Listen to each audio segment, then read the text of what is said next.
Gumamit na siya noon pero hindi pa rin sapat yun. Talaga bang wala akong magagawa para tumulong?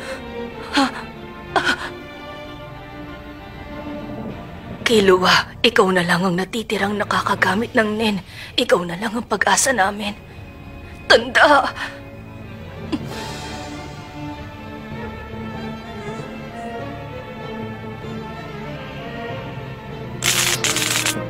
Baka mauuna ka pang mamatay sa kaibigan mo. Mabuti pa sumumpa ka ng katapatan sa amin. Nang maging kapangyarihan ng galit mo. Gusto mo bang tapusin ko ang mga kaibigan mo?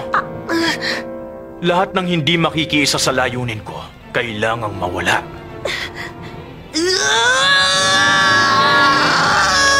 Alam kong di mo ikakatuwang mamatay ng ganito. Lumalaban ngayon si Nagon at Killua para iligtas ka. Kaya dapat huwag kang magpapatalo sa una yan!